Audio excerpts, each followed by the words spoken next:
back it up physically. I think that's the guy that's true to his word. I don't think when a guy boldly says he's going to make a fight look easy and he's going to win the fight, I don't think that's a thing of a guy who don't deliver that. I said that with Tarver. I said that when most of y'all wrote about Winky Wright being the guy that threw 1,000 jabs in the Corte fight in one round, and I manipulated. I reduced him down to probably 20 jabs a round. So mind games made a guy not stop fighting. Stop fighting? No, it was Bernard Hopkins. Give my ability some credit for 20 years. I am a $1 Hall of Famer. My record speaks for itself. If I was going to a job interview and I had credentials that say that I'm worthy of being hired, it'll be, well, can you start? So when you hear things like that, sometimes you got to separate what people ask you, not get offended by it, but then you got to look at a little small percentage of it and see do they have an agenda. So in a quick time, what goes through my head is it just a question of why my success been the way it's been, and that's all they have to answer because there's nothing else to answer me. We've been through this many times before. I do these interviews because it's part of the business. I'm not fighting y'all, I'm not mad at y'all, so I shouldn't take nothing out on y'all. But in the same token, when you hear questions of mind games had something to do with your success in some way, or winning fights, to me it's unfair, and to me it's disrespectful, because it's taking everything that I have accomplished through my whole career and saying it comes second behind mind games. You know, and that's you know, Mike Tyson came in the ring with the Mike Tyson that we knew early on. He came in the ring with a rap group called Public Enemy, with no robe, no socks, and said nothing. He never talked. He just looked and stared at a guy. Do you charge him because the other opponent don't have a backbone to fire back on his own merit? It's unbelievable, man. I mean, you know, I don't have any college degree of school, but I do have one of life, and I understand the difference between a person trying to not give you in so many slick and deceiving way. This enjoy me while I'm here at 43, and continue to keep saying that I am what I am, because I am that. But just remember, when you sit ringside come April 19th next Saturday, then write what you thought should happen when a guy gets in the ring at 43, when your reflexes has to be on par, where your eyesight has to be on par, where all the abilities of physical has to be on par. I think you enjoy me while I'm here, because I don't know when the next time you'll be interviewing a 43-year-old man on top of his game, getting top dollar to do what he do and not embarrass himself in the ring on some Nickelodeon station. So I think that when people realize and take a notice of that, they sit back and take a deep breath and say, wait a minute, put all what you might have in question and just say, well, man, this man been pro 20 years. He's been boxing for a long time. He's seen every style. He fought just about everybody in his era. I mean, it got to be tough for y'all to ask me what questions y'all gonna ask me all these years. I mean, what are you gonna do? I'm saying, what is gonna do? What are they gonna say? What more can they ask? I mean, what more can you ask for 20 years? And I mean, just take a deep breath. I know we got to do this because you got to go to your boss and say y'all want to get paid. So we can go through the motions. Let's go through the motions. I think I can fight. I think I'm in the Hall of Fame in one ballot. I think that my record 12-0 with southpaws speaks for itself. What else am I saying? What else? I mean, seriously, I ain't trying to be some guy. I'm trying to figure out, help me out here. Yeah, you're just not sugarcoating it, man. I got some, huh? Age is not a factor. Well, I think I showed him age is not a factor with me. It's that thing called resume. See, right now I think I'm doing myself really a disservice, but this is boxing business and I gotta talk. But I think I'm doing myself a disservice because you can just print out my record like somebody do when they go face a judge. The judge don't hear nothing about you're a good guy. He's going to go by what your record says. Your record is your credibility.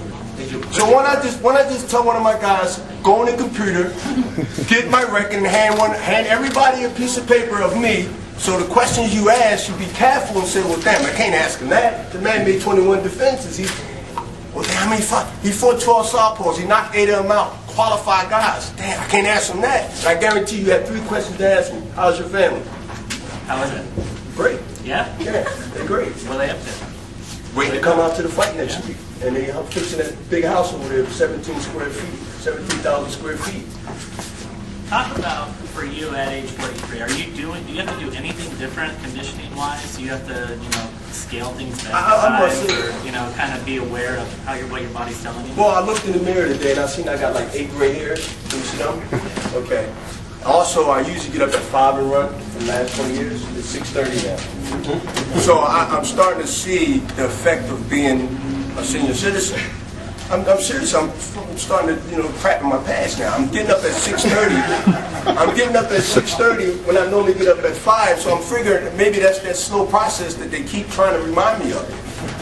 And you know what? It's starting to, Freddie, it's starting to sink in. You didn't use Mackie Shillstone for the Winky Wright fight. He is in this camp for this fight. Yeah. Why didn't you bring him back? His scheduling. Okay. Mackie Shillstone, for those who don't know, he not only don't work for certain like selected fighters, because he don't work for everybody. He was in another job description, which is tennis, football. Right now he's working with Venus and Serena rather, not Venus. The time that I wanted to use him, he's working with Venus, the other sister. And I met Serena when I first came to LA. He was still finishing up with her. So Mackie's one of those guys that he's not going to spread himself thin for $1. And I've been knowing Mackie for 2 or 3 years. Kelly, I think 10 and more. He gives you his undivided attention, and he works for his money and he earns his money, and he just don't want to go ahead and just take a check and know that he can't give you his 24/7. So that's the reason I buckled up, packed the bags, and went to the Wild Card Gym here in LA, and easily beat Winky Wright. So I understand that Mackie does bring a lot to the table outside of just throwing punches. Mackie is not a boxing coach. He's not a guy that can tell you how to. Never told me how to throw a punch. But what he brings to the table is, when I heard that this guy throws 1,000 punches or 2,000 punches around, I said, shit, I'm in trouble. I better hire somebody that's going to have me ready to. If he's going to throw 1,000 punches, then I got to be ready to hit him 1,000 times because he's open 1,000 times. So I'm no fool by no means. Freddie is here because, and I'm going all the way down to my training since we started on that. Freddie is here because his credential speaks for it. Is 2-time. This year it'll be 3 times. Trainer of the year. He's another page in my book of learning. Believe it or not, you still can learn in boxing at 43. For those who figure that they know everything in boxing, they're soon to be doomed and defeated. So, John David Jackson, been working with me for 5 fights now. He's a southpaw, former fighter that broke me into fighting his southpaws when he was a champion, middleweight and junior middleweight in Philadelphia some 10 plus years ago. So he's been a plus to me. And what can I say? Nazim, and it speaks for itself. It's been 2 pluses. So when you got all these type of minds and not egos, say it again, minds and not egos, and understand that it's all about Bernard Hopkins, things run so smoothly, man. It's so smooth. I have I have 3 of the best knowledge boxers, I believe, in this modern day time, in my era. And to have all this knowledge and to listen to both of them, I think my opponent should be worried that I didn't take this fight lightly. I think the media should reserve what they feel, what they think, because y'all been fooled before. And understand that, man, if this guy's, and let me tell you something, none of my guys are cheap, and I'm not going to get into their personal business, but they didn't come with a signed autographed glove by Bernard Hopkins.